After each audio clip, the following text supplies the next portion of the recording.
प्रिय भाई और बहनों, आज का शुभ संदेश के लिए आप सभी को हम स्वागत करते हैं। धन्यवाद के साथ स्तुति गाऊंगा, हे यीशु मेरे खुदा। उपकार तेरे है बेशुमार, कोटि कोटि स्तुति। धन्यवाद के साथ स्तुति गाऊंगा, हे यीशु मेरे खुदा। उपकार तेरे है बेशुमार, कोटि कोटि स्तुति। धन्यवाद। आज का संदेश ब्रदर सत्यराज अंगलेश्वर से बांटा जाएगा। प्रार्थना के साथ सुनिए। प्रभु के नाम की स्तुति हो। शुभ संदेश के सभी श्रोताओं को जय मसीह की। प्रियो, आज के सुबह के मनन के लिए हम एक वचन पढ़ेंगे। मत्ती रचित सुसमाचार अध्याय 12 पद 40। Matthew chapter 12 verse 40। योना 3 रात दिन जल जंतु के पेट में रहा, वैसे ही मनुष्य का पुत्र 3 रात दिन पृथ्वी के भीतर रहेगा। इस वचनों से प्रभु हमको आशीष करे। मत्ती रचित सुसमाचार अध्याय 12 को हम 8 भागों में और बांटकर हम पढ़ सकते हैं। विशेषकर पद 38 से 42 हम देखेंगे तो वहाँ कुछ शास्त्री और फरीसियों ने आकर प्रभु यीशु मसीह से स्वर्गीय चिन्ह की मांग की। इसके आगे के अध्यायों में हम देखेंगे तो प्रभु यीशु मसीह ने बहुत कुछ चमत्कार के काम किए। उन लोगों के सामने बहुत कुछ और अद्भुत काम करके दिखाए, जैसे कि मरे को जिलाना, अंधों को आंख देना, सूखे हाथ वालों को हाथ सही करना, जितना भी नहीं बहुत सारे रोगियों को भी चंगा किया। ये सब इन्होंने उनके आंखों से और साक्षात देखा, लेकिन फिर भी वो लोग का विश्वास इतना और बड़ा नहीं। इसलिए अभी उन्होंने प्रभु का परीक्षा करने के उद्देश्य से स्वर्ग से कोई ऐसा चिन्ह हमको दिखा तब हम और मानेंगे, इस प्रकार का एक बात प्रभु के सामने और लेकर आए। तभी और प्रभु ने इस प्रकार कहा 39वें पद में, उसने उन्हें उत्तर दिया, इस युग के बुरे और व्यभिचारी लोग चिन्ह ढूंढते हैं, परंतु योना भविष्यद्वक्ता के चिन्ह को छोड़ कोई और चिन्ह उनको न दिया जाएगा। तो प्रभु ने और उनके जो सवाल किया उसके जवाब में ये बातें प्रभु ने कहा। योना को जो चिन्ह दिए है और उसके अलावा और कोई चिन्ह उन्हें नहीं दिया जाएगा, इस प्रकार और प्रभु ने बताया। प्रियो, इस भाग को जब मैंने मनन किया तो इसमें 2 मुख्य बातें मैं आपको और इसे सुबह के समय बताने के लिए चाहता हूँ। इसमें 2 बातें और मैंने देखा। पहली बात है कि प्रभु योना से क्यों बड़ा है, और दूसरा है प्रभु सुलेमान से क्यों बड़ा है। ये 2 विचार आज सुबह के समय में आपके सामने लाने के लिए चाहता हूँ। तो हम साधारण रूप से हम देखते हैं, मनुष्य का एक स्वभाव होता है कि जब तक वो किसी चीज़ या व्यक्ति को देखे नहीं तब तक वो विश्वास नहीं करता। उसे वो कोई चीज़ को देखेगा, उसके बाद वो विश्वास करेगा। लेकिन परमेश्वर के नियम में इस प्रकार है कि पहले विश्वास करो, फिर और महिमा देखो, या कुछ देखने की बात और देखना है। जैसे और यूहन्ना की सुवार्ता उसकी 20वीं अध्याय की 29वीं कलम में प्रभु ने इस प्रकार थोमा के संबंध में बताते हुए वक्त इस प्रकार कहा, धन्य वे हैं जिन्होंने बिना देखे विश्वास किया।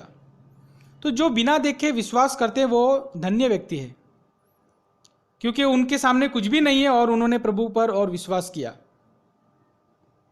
और ऐसा एक बार प्रभु ने और लाजर का मृत्यु के समय में भी इस प्रकार बताया, जैसे मार्था के सामने इस प्रकार बताया। और यूहन्ना 11:40 में, क्या मैंने तुझसे नहीं कहा था कि यदि तू विश्वास करेगी तो परमेश्वर की महिमा देखेगी। तो प्रभु ये चाहते हैं कि पहले विश्वास करे, उसके बाद और जो प्रभु दिखाना चाहते वो साक्षात देखे। इधर इन लोगों की समस्या ये है कि पृथ्वी में बहुत कुछ बातें उन्होंने देख लिया, लेकिन अभी स्वर्ग से कुछ बातें देखने के लिए चाहते। तो उस बात को क्लियर करने के लिए प्रभु ने और योना का जो घटना को और सामने लेकर आए। प्रियो, हमको पता है कि योना की किताब में और परमेश्वर ने योना को निनेवे में प्रचार के लिए और भेजा, लेकिन वो निनेवे में नहीं गया, लेकिन वो तरसीस को चला गया। उसके बाद हम देखते हैं कि उसे एक महामच्छ के और पेट में और जाना पड़ा। उधर 3 दिन और रात वो उसमें रहा। उसके बाद एक प्रार्थना करने के बाद उसको और बाहर वो निकल आया। फिर बाद में परमेश्वर के कहने के अनुसार फिर वो निनेवे में जाकर उसने प्रचार किया, और उधर हम देखते हैं कि लोगों ने पश्चाताप करके परमेश्वर की ओर फिर गए। तो ये घटना प्रभु ने क्यों इधर बताया है, इसको हम सोचेंगे तो हम एक बात देख सकते हैं कि जब कभी भी निनेवे के लोग जो परमेश्वर के लोग नहीं हैं, और दूसरे अर्थ में देखें वो अन्य जाति के लोग हैं, इजराइल के साथ में उन लोगों का कोई और रिलेशन नहीं है, तो जब कभी भी वो लोग और उनकी दशाओं को याद करेंगे तब वो योना को याद करेंगे कि हम किस प्रकार और फिर गए, हमने किस प्रकार पश्चाताप किया, हम किस प्रकार और परमेश्वर की ओर फिरे। तो वो योना को याद करते हैं। तो योना भी समझना कि और मृत्यु में से और और मरकर और जी उठा, और उसके बाद उसने जाकर प्रचार किया और लोग और बचकर आए। तो प्रभु इधर ये बात को सिखाने के लिए चाहते हैं, समझाने के लिए चाहते हैं कि अभी ये लास्ट चिन्ह है जो स्वर्ग से तुम देखना चाहते हो। वो प्रभु यीशु मसीह जो मनुष्य था और जो परमेश्वर था और मनुष्य होकर इस पृथ्वी पर आए। और जिस प्रकार हम देखते हैं कि 1 कोरिन्थी 15 का 3 और 4 में हम पढ़ते हैं कि वो हमारे पापों के लिए मारा गया, गाड़ा गया और तीसरे दिन और जी उठा। ये प्रभु यीशु मसीह ने उसके पुनरुत्थान के बारे में समझाया है। मृतकों में से जी उठकर आज स्वर्ग में विराजमान है। ये एक बड़ा चिन्ह है। मतलब आज केवल निनेवे के लोग नहीं, लेकिन सभी मनुष्य लोग जो प्रभु पर विश्वास करते हैं, तो वो इस बात का चिन्ह मन में रखते हैं कि प्रभु यीशु मसीह और उनके पाप के लिए मर गया, गाड़ा गया और तीसरे दिन जी उठा। ये एक बड़ी बात है और प्रभु ने उधर समझा। इसके लिए प्रभु ने बोला कि वो इधर योना से भी और प्रभु बड़ा है।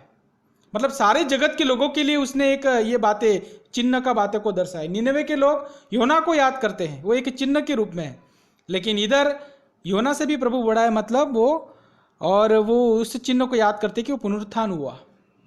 इसके लिए हम प्रभु को धन्यवाद करेंगे। प्रभु और योना से क्यों बड़ा है, इस बातों को हमने और देखा। दूसरे एक भाग में उसी वचन में हम आगे देखेंगे तो 42वीं कलम से नीचे हम देखेंगे तो उधर दक्षिण की रानी जो सीबा है, और वो उधर आकर सुलेमान का ज्ञान को और देखने के लिए आए। इस प्रकार हम देखते हैं वो भी इजरायली नहीं है, यहूदी नहीं है, लेकिन वो बहुत दूर से सुलेमान का ज्ञान के बारे में और सुनने के लिए और देखने के लिए आए। तो इधर प्रभु ने इस प्रकार बोला कि और वो इधर सुलेमान से भी और प्रभु बड़ा है। सुलेमान एक राजा है, और समझना कि सुलेमान को ज्ञान देने वाला भी परमेश्वर है। तो ये ज्ञानियों का ज्ञानी परमेश्वर है। तो उसको और ज्ञान सुनने के लिए वो उधर आए। तभी प्रभु ने और उनको इस प्रकार समझाया कि, और 1 कोरिन्थी उसका 1:30 में इस प्रकार लिखते हैं, परंतु उसी की ओर से तुम मसीह यीशु में हो, जो परमेश्वर की ओर से हमारे लिए ज्ञान ठहरा, अर्थात धर्म, पवित्रता और छुटकारा। देखो, प्रभु यीशु मसीह खुद एक ज्ञान है। वो बातों को उधर प्रभु ने प्रकट किया, जो जैसे और कोरिन्थियों की पत्रिका में उसकी पहले अध्याय की 22वीं कलम देखेंगे तो उधर लिखा है कि यहूदी चिन्ह चाहते हैं और यूनानी ज्ञान की खोज में है, लेकिन असली जो ज्ञान है वो खुद प्रभु यीशु मसीह है। वो लोगों को और प्रकट करने के लिए चाहते हैं। और सीबा की जो रानी उधर सुलेमान का ज्ञान के बारे में खोज करने के लिए आए, लेकिन इधर प्रभु ने समझाया कि वो ज्ञानियों का ज्ञानी और मैं हूँ प्रभु, और मैं खुद उस ज्ञान को और प्रकट कर रहा हूँ। इस बातों को प्रभु ने समझाया। इसलिए प्रियो, आज हम प्रभु को धन्यवाद करेंगे। सुबह के समय में हम 2 बातों के ऊपर हम मन लगाएंगे। पहली बात है कि प्रभु और योना से क्यों बड़ा। वो इसलिए बड़ा है कि और उसने और पुनरुत्थान हुआ है। लोग अभी प्रभु यीशु मसीह का जो मृत्यु को याद करते हैं तो समझना वो एक चिन्ह के रूप में उसको याद कर रहे हैं। वो पाप के लिए मर गया, गाड़ा गया और तीसरे दिन जी उठा। और दूसरी बात है कि प्रभु यीशु मसीह और सुलेमान से भी बड़ा है, क्योंकि वो ज्ञानियों का ज्ञानी है, हमारे लिए ज्ञान ठहरा है। ये बातें उसने साक्षात और लोगों को प्रकट किया है। इसके लिए प्रभु ने पहले ही बताया कि और विश्वास करो, उसके बाद और देखो। लेकिन मनुष्य का स्वभाव है कि पहले देखना है और फिर विश्वास करना है। ये दोनों में और फर्क हम देख सकते हैं। इसके लिए आज सुबह के समय में हम प्रभु को धन्यवाद करें। हमारा प्रभु जो हमारे लिए एक और हमेशा के लिए एक चिन्ह और रहा, वो उसका मृत्यु में हम देख सकते हैं। जितना भी नहीं, हमारा प्रभु हमारे लिए ज्ञान ठहरा, उसी में सारे ज्ञान की सब बातें और भंडार और छिपे हुए हैं। ये बातें और उन लोगों को और समझा दिए। इसलिए आइए हम इसी वचनों से हम प्रभु को धन्यवाद करें। प्रभु के नाम की महिमा हो।